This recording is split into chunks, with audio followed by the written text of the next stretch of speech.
হয় মৰিনী যি দুগৰাকী ছাত্ৰী নিখোজৰ ঘটনাই এক হুককুল পৰিৱেশ সৃষ্টি কৰিছে। মই বৰ্তমান উপস্থিত আছোঁ মৰিনী নাগাজাংগাত আৰু গায়ত্ৰী চুতীয়া আৰু অনুষ্কা কোচ নামৰ দুগৰাকী ছাত্ৰী যি হাইস্কুল শিক্ষান্ত পৰীক্ষাৰ দুগৰাকী ছাত্ৰী যোৱা সোমবাৰে নিৰুদ্দেশ হৈছিল ঘৰৰ পৰা। আৰু আমি পোনে পোনে যি গায়ত্ৰী চুতীয়া মাক দেউতাকৰ লগত কিছু কথা পাতিম। কি পৰিস্থিতিত পৰি যাব লগা হ'ল বা কি জানে এই সন্দৰ্ভত? কেনেকুৱা পৰিস্থিতি পৰিছে সেইটো মই সিমান দৰে নাজানো। খালি ছোৱালীজনী আপোনাৰ ধৰি লওক সোমবাৰৰ দিনাখনি যেতিয়া ৰাতিপুৱা আপোনাৰ 9:30 বজাত নাইকিয়া হৈছে, নাইকিয়া হোৱা মেলাৰ পাছত আমি ধৰি লওক কিছু সময় হোৱাৰ যেনিবা আমি সকলো দেউতাকৰ দাদাই খেতি গৈ গোটেই বিচাৰ কৰা মেলাৰ পাছত নোপোৱাত আমি সোমবাৰে আপোনাৰ 8:30-9মান বজাত আৰক্ষীৰ ওচৰলৈ গ'লোঁ। আৰক্ষীৰ ওচৰত এজাহাৰ দাখিল কৰা হ'ল। এজাহাৰ দাখিল কৰাৰ পাছতেই মই যেনিবা যোৱা নাছিলোঁ থানালৈ, মোৰ ককায়েকে গৈছিলে। তেতিয়া জনাৰ পাছত অলপমান দেৰি পাছত মানে আপোনাৰ 9:40মান বজাত মানে তেওঁলোকৰ মোবাইলটো খোলা গম পাই লগে লগে মই যেনিবা ককায়েকলৈ ফোন কৰিছোঁ যে এনেকৈ তেহেঁতি ফোনটো অন কৰিছে বুলি। তেতিয়া কৰাৰ লগে লগে আৰক্ষী চাকি জনোৱাৰ লগে তেওঁলোকে লোকেশ্যন চাই কৈছে যে গুৱাহাটী ৰাজগড় কমাৰ্চ কলেজ পাইছেগৈ বুলি ক'লে। আৰু সেনেকৈ কোৱা মেলাৰ পাছত গুচি আহিলে।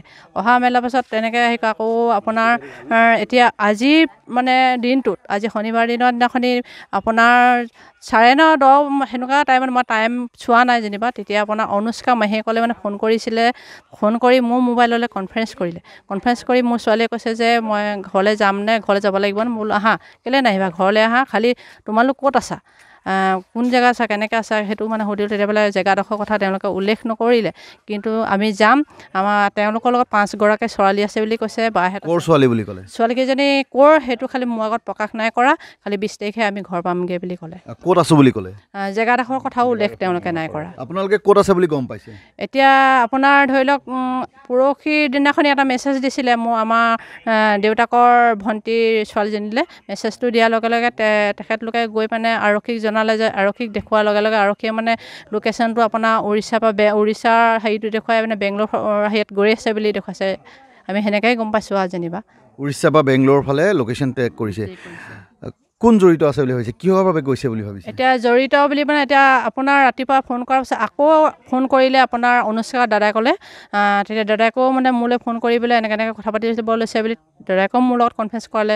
কনফাৰেঞ্চ কৰাৰ পাছত যেনিবা কৈছে যে এনেকৈ আমি বোলে পিটিচাৰ কাৰণে ফচিবলগীয়া হ'ল। পিটিচাৰে আমাক টেকেলি ভাঙি মানে পইচা যোগান পিটিচাৰে ধৰিছিলে বুলি গম পাইছোঁ। পিটিচা বোলাগৰাকী ক'ৰ হয়? পিটিচা গৰাকী আপোনাৰ পুখুৰীয়া বুলি গম পাইছোঁ। ছাত্ৰী নে? আমাৰ ছোৱালী পাৰিজাতো পঢ়ে, তাই একে ছাত্ৰী নহয়। মানে কি পঢ়ি আছে পিটিচাই? আপোনাৰ পিটিচা আমাৰ লগত এনেকৈ সেইদিনাখনি যিদিনাখনি ছোৱালীজনী আমাৰ লগত ছোৱালীজনী নিছে সেইদিনাখনি আকৌ তাই মেট্ৰিক দিম বুলি কৈছে। প্ৰেক্টিকেলৰ হেৰিটো দেখুৱাই পিনে আমাৰ ছোৱালী নিছিলে। কিন্তু বৰ্তমান যেতিয়া অৱগত হৈছে যে ছোৱালীজনীত আপোনাৰ মানে মেট্ৰিকৰ কাৰণে নহয়, তাই 9ত বৰ্তমান পঢ়িছে। তাই কোন স্কুলত পঢ়িছে মই সিমান তাৰ মই নাজানো। মানে পিটিচা জড়িত আছে বুলি ক'ব লাগিব। সেইটো এতিয়া ধৰিবই লাগিব। যদি জড়িত আৰু মানে মোৰ ছোৱালী বেংগলোৰ পাবলৈ ইমান সাধাৰণ নহয়, কাৰণ 20 টকা পইচা আপোনাৰ যিহেতু যাওঁতেহে মৰিনিলে পাব, ঘূৰি আহিবলৈও মৰিনি পা সেই 20 টকা কেতিয়াও নোৱাৰে। কি লৈ গৈছে লগত আপোনাৰ অনুষ্কা কাপোৰখিনি দিম বুলিহে তেওঁ নিছিলে। মানে খালি ঘৰত বৰ্তমান তেওঁৰ যিবিলাক পোচাক, চেণ্ডেল, জোতা, জেকেট, গৰম বস্তু সকলোবিলাকে পেণ্টলৈকে আছে। অকল যাওঁতে এটা কুলাৰ জিন্স পেণ্ট এটা পিন্ধি গৈছে। আৰু পিটিচা ঘৰৰ পৰা আহোঁতে মানে যিদিনাখনি আহিছে দেওবাৰে গধূলি যেতিয়া ঘৰলৈ আহিছে, আহোঁতে পিটিচা ঘৰৰ পৰাই চেণ্ডেল নিচিনা এযোৰ পিন্ধি আহিছে, মানে আপোনাৰ চামৰা চেণ্ডেল নিচিনা। এতিয়া সেইযোৰে তাই পিন্ধি গৈছে। হয়, এক নতুন নাম সংযোজন হৈছে পিটিচা। আচলতে কোন এই পিটিচা? এই পিটিচাৰ লগত কেনেদৰে জড়িত আছিল গায়ত্ৰী চুতীয়া আৰু অনুষ্কা কোচৰ যি অনুষ্কা কোচ নোহোৱা হৈছে, নিখোজ হৈছে, এই নিখোজৰ ধাৰণা কেনেদৰে জড়িত হৈ আছে? মোৰ লগত অনুষ্কা কোচৰ দেউতাক আছে। অনুষ্কা কোচৰ পিতৃৰ লগত আমি কথা পাতিম। কি কৈছিলে, কিবা কৈছিলে নেকি আগতীয়াকৈ আপোনাক? আগতীয়াকৈতো তেনেকৈনো কোৱা নাই। ইহঁতি লগৰ ছোৱালী ঘৰত যায় আৰু তাইও আহে।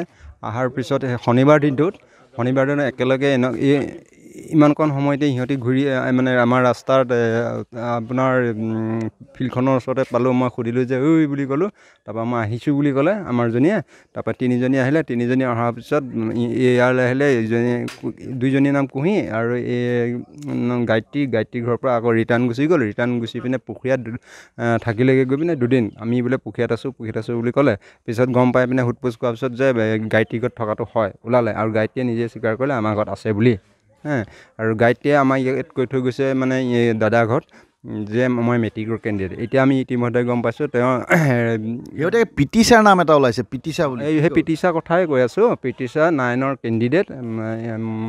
আপোনাৰ মৰিয়নি এইখন থানাৰ ওচৰৰ স্কুলখন কি আছিলে? নহয়, এইখন এন্থনীত পঢ়ে।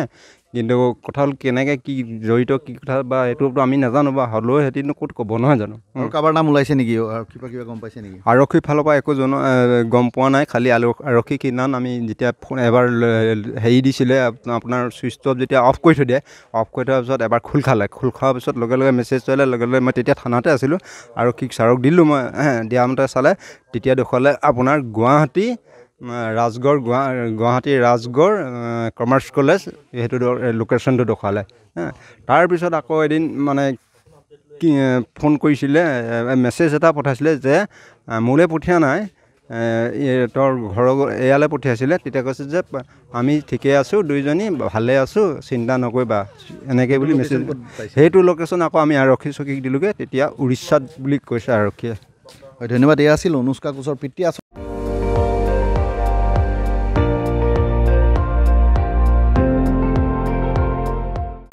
আপুনি চাই আছে ND24, সৰ্বশ্ৰেষ্ঠ নহয়, সৰ্বোত্তমৰ দৌৰা।